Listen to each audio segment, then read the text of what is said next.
Luksuselämää ja tihkuvaa perheonnellisuutta maailmalla ovat saaneet seurata suomalaiset The Harlins-sarjan myötä. Ja eilen tämä perhe saapui pitkästä aikaa Suomeen. Osa on täällä aivan ensimmäistä kertaa sekä Suomessa että televisiossa. Huomenta ja tervetuloa elokuvaohjaaja Renny Harlin ja Johanna Harlin ja teidän muut perheenjäsenet. Kiitos paljon. Kiitos kovasti. Kiva olla. Te olette eilen tulleet Yhdysvalloista. Teillä on pieni vauva mukana. Teidän esikoinen syntyi 3 viikkoa sitten. Oletteko te nukkunut yhtään viime yönä? Mä sain hyvät unet, 5,5 tuntia. Se on tällä hetkellä oikein luksusta. Joo, me on kyllä pärjätty tosi hyvin. Nämä 3 viikkoa on mennyt hienosti ja Johanna imettää itse ja sitten pumppaa maitoa, jota minä voin sitten myöskin ruokkia lapselle, että vähän vuorotellaan. Ja ei ole, lapsi nukkuu yöllä hyvin ja muutaman tunnin välein ruokitaan ja asiat on mennyt kyllä ihan mahtavasti. Sormet ristissä, että nyt jatkuu näin helppona. Ja hän on täällä tänään, kulkee nimellä Pumpkin vielä tässä kohtaa. Millainen hän on luonteeltaan? Millainen tyyppi?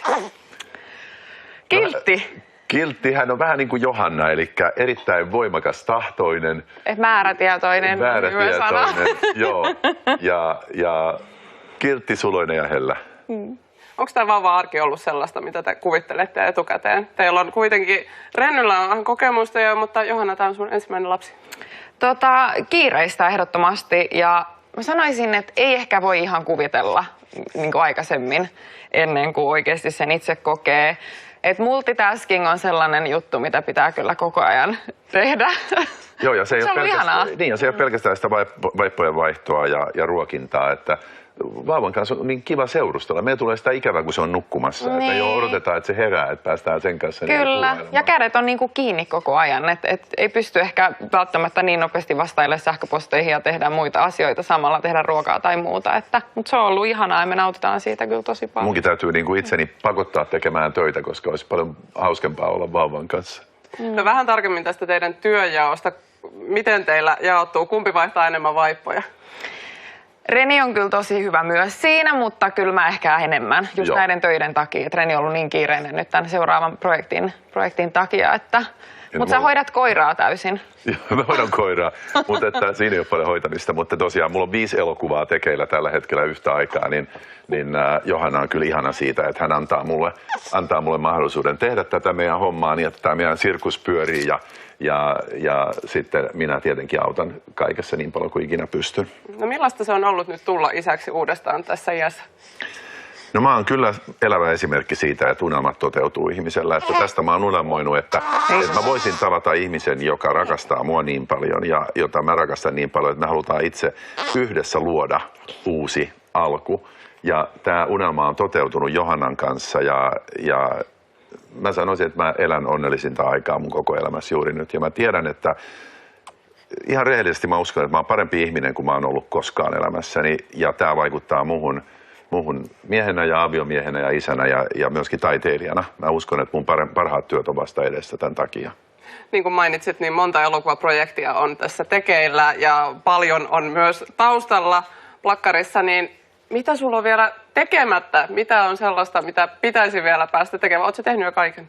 Ei todellakaan. Mä tunnen, että mä oon ihan vasta kaiken alussa. Et nyt me yhdessä, Johanna mun tuottajana ja minä ohjaajana, niin nyt me yhdessä luodaan vasta ne niin kuin vähän merkittävämmät teokset. Että tää on vasta meille alkua. Sä oot luvannut, että me tehdään yksi lastenleffa myös. No ehdottomasti. Nyt kun tätä meidän Pikku Pumpkinia katselee, niin tästä tulee vaikka mitä ideoita. Ehdottomasti tehdään semmoinen lastenleffa, perheleffa.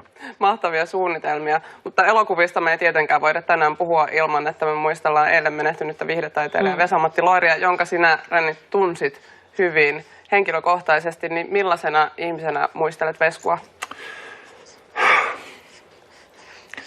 Se on aika kova, kun tulee tämmöisiä uutisia, vaikka ne oli odotettavissa. Ja Vesku oli tietenkin, kaikki tietää sen, että hän oli aivan upea Suomen kansantaiteilija. Ja he, jotka ei tunne häntä henkilökohtaisesti, niin ei tiedä, että hän oli upea ihminen ja upea ystävä. Mä oon Veskun tuntenut monta kymmentä vuotta. Viimeksi tapasin hänet 2 vuotta sitten Helsingissä, kun olin täällä. Ja se oli suuri menetys Suomessa niin taidemaailmalla ja kaikille hänen ystäville ja omaisille. Ja ruudussa nähdäänkin nyt teistä, onko viimeinen yhteiskuva, mikä teistä on? Tämä on meidän viimeinen yhteiskuva. Tämä on juuri 2 vuotta sitten, kun mä olin Suomessa. Ja siinä kuvassa me ollaan tekemässä sitä, mikä meistä oli hauskinta, että istuttiin yhdessä iltaa ja vaihdeltiin tarinoita ja otettiin pari drinkkiä siinä tapaamisen kunniaksi. Mikä oli Veskun merkitys elokuvien tekijänä? Siis Veskua ehkä monet ajattelee Uno Turhapurona, mutta hänen uransa alkoi ihan jo pikkupoikana.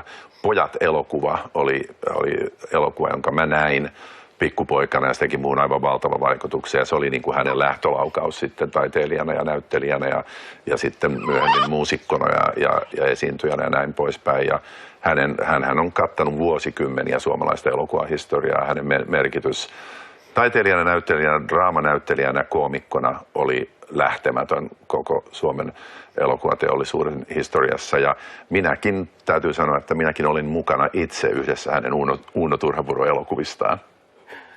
Muistatko, että mikä on ollut teidän aivan ensimmäinen kohtaaminen Veskun kanssa? Milloin ja missä se tapahtui? Meidän ensimmäinen kohtaaminen tapahtui helsinkiläisessä baarissa yli 30 vuotta sitten. Ja me oltiin siinä baarissa ja siinä tietenkin tunnistettiin siinä toisemme ja ruvettiin puhumaan meidän tästä ammatista. Ja sitten jotenkin tarina johti nyrkkeilyyn. Veskuhan oli nyrkkeilijä ja minäkin olin harrastanut vähän nyrkkeilyä. Ja me ruvettiin siinä vähän niin kuin harjoitusnyrkkeilemään siinä baarissa niin kuin ihan tuolla lailla kaveripohjalta ja siitä se lähti se meidän kaveruus. Äsken puhuttiin siitä, että mikä oli Veskun merkitys elokuvien tekijänä, mutta hän jää suomalaiseen historiaan monella tavalla legendaarisena hahmona. Mikä sun mielestä, teidän mielestä teki Vesa-Matti Loidesta legendan? Vesku antoi itsestään kaiken. Kun hän tulkitsi lauluja, niin siinä niin kuin jokainen tunsi sen sydämen. Hän oli niin kuin taiteilija niin kuin todella isolla teellä. Kyllä. No, Uno Turhapuro-elokuvat sai alkunsa 1970-luvulla. Pitää yhä pintansa suomalaisen elokuvan maailman suurina klassikoina, niin nyt elokuvatekijänä, ohjaajana, mikä on sun arviosi siinä, että mikä on se Uno Turhapuro-elokuvien salaisuus? Miksi ne on niin rakastettuja? Uno Turhapuro-elokuvien salaisuus oli se rehellisyys, että vaikka sitä tehtiin komedian keinoin, niin jokainen suomalainen pystyi samaistumaan Unon karakteriin ja niihin muihin karaktereihin, joita oli Unon ympärillä. Kuka ei samaistu siihen, kun Uno meni nakkikioskille ja otti muovipussiin nakkien tuoksua ja sitten levitti sitä omalta parvekkeeltaan naapurin parvekkeelle, jotta naapuri tulisi kateelliseksi. Jokainen suomalainen voi samaistua tähän. Ehdottomasti. Kiitos paljon Johanne ja Renni, koko teidän perheelle ja kaikkea hyvää. The Harlins jatkuu MTV-katsomossa 24. elokuuta.